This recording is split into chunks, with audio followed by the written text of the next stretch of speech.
नमस्कार मित्रांनो, मी काजल. माझ्या ब्लॉगमध्ये तुमचे स्वागत आहे. आवाजावरून कळत असेल माझी तब्येत ठीक नाही, पण ही बाल रुग्णालयात का आली आहे तर माझ्यासाठी नाही, अगस्तीसाठी आलो होतो.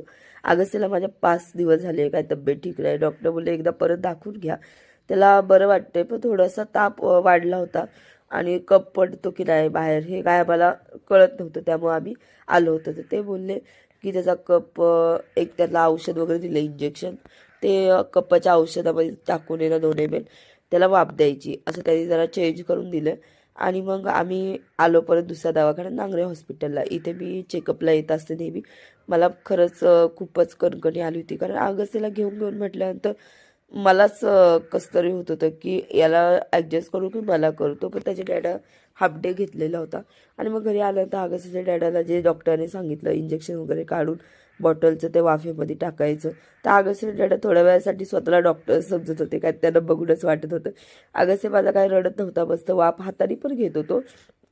पण त्याचे डॅडा त्याला हाताने, स्वतःच्या हाताने व्यवस्थित देत होते, कारण लहान मुलं कसे हाताने घेते बोलतात, इकडे तिकडे हात करून वाप इकडे तिकडे जात असते. मग दोघांचं खूपच प्रेम होतं चाललं होतं. तो आजारी म्हटल्यानंतर आम्हाला खूप टेन्शन येतं, कारण कंटिन्यू घरामध्ये बडबड चालू असते, उड्या मारणं चालू होत असतं. आणि मग सगळं काय झाल्यानंतर 3-4 वाजता झोप झाली त्याची.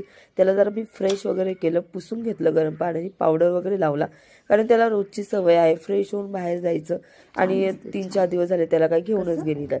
मग त्याला कपडे वगैरे चेंज करून, चांगला टिक्का वगैरे लावून, पूर्ण पॅकच करून त्याला मी बाहेर घेऊन गेले होते. मग ते काय फ्रेश झालं, टोपी आणि अंगात स्वेटर, पायात सॉक्स वगैरे सगळं पॅक करून मी त्याला घेऊन गेली होती. कसं आहे, लहान मुलांना खेळू वाटतं, थोडंसं बरं वाटलं म्हणजे. घरात घरात कोंडून नको वाटतं. बाहेर आमच्याकडे डोंगर आहे बिल्डिंगच्या पाठीमागे, त्यामुळे जास्त हवा येते.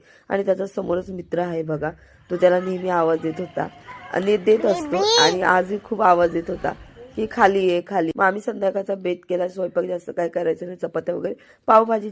आणि मी पावभाजीची रेसिपी आणि जेवण करताना टाकलंच नाही, कारण मी खरंच विसरून गेले. नंतर मैत्रिणी मस्त गरम गरम असा पुलाव आणून दिला होता. पुलाव खरंच खूप टेस्टी होता आणि पावभाजी पण खूप छान झाली होती. तर आजचा व्हिडिओ कसा होता नक्की लाईक, शेअर, सबस्क्राईब करायला विसरू नका. बाय.